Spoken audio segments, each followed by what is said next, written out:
Hello everybody.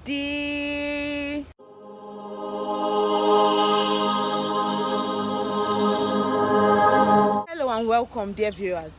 My name is Bisola Akintomide and I am the host of BC Talks on Moments with BC. On today's episode of BC Talks, we are going to be speaking about an experience I had in the city of Ibadan, Nigeria, with a thug, which the Nigerians have named Agbero. On this particular day, I entered a public transport and I met this young man who was riding the keke, Marwa to be precise. And that day, he met an old lady who wanted to also enter the public transport, but then there was no space for her to sit at the back. The space left were just at the front. At the front seat, it is never comfortable for anyone. So imagine how it would be so uncomfortable for an old lady. The lady refused to enter because it is just the front seat left. And then this Agbero did something that really took me by surprise. He turned to me politely and begged that I move to the front and let the old lady sit at the back, giving his excuse that he could not watch an old lady standing under the sun for so long because it was scorching. I was moved, and that was not just it. He also politely said thank you to everyone who paid their transport fare, and he obeyed all the traffic rules and regulations. He did not get into a fight with other Agberos that were driving, bumping into his own Marwa. He was so calm and patient with the way he dealt with everything.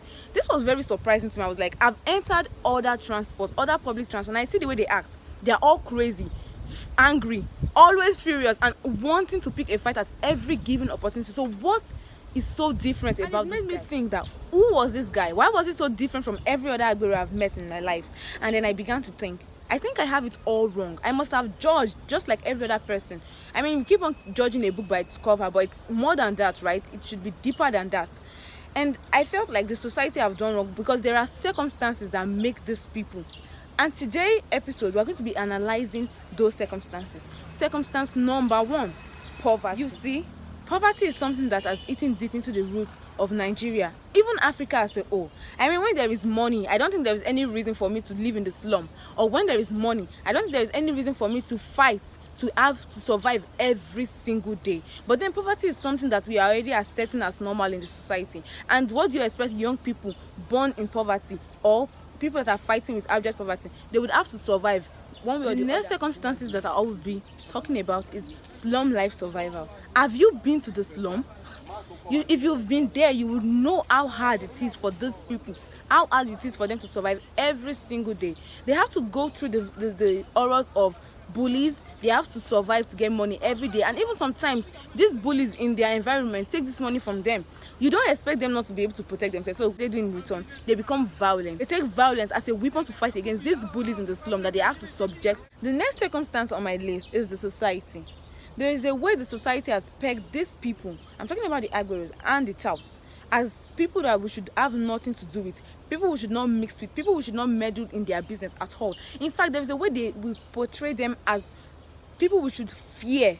There is this fear that comes with speaking to an Agbero. You would not really want to express yourself entirely because we have this mindset that they could just do anything violent at any time, and then we just kind of like create a distance between society and these people, putting a bridge in between.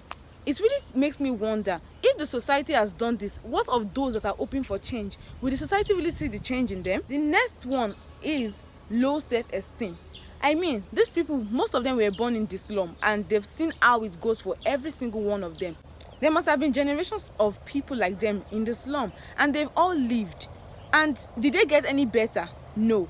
They wouldn't really want to build on themselves because people have lived and gone through these circumstances and it hasn't really brought anything positive out for them. This tampers with their self-esteem, and most of them, they just give up and accept defeat.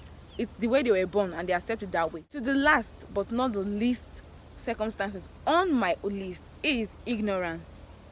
Most of these people are actually ignorant. I don't think they understand they can be better than where they are right now, that they can be better than what they are. Ignorance and lack of knowledge have pushed them far back to accepting whatever the world has to give to them.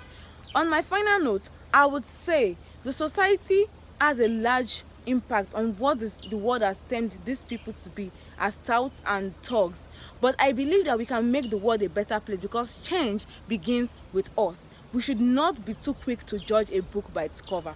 Sometimes we just need to get to the core to know who this person really is. And please, I am not asking you to go and preach and hold a crusade for these people, for for touts, thugs, or hagberus. All I am saying is take it one step at a time, because if they break your head, I am not there.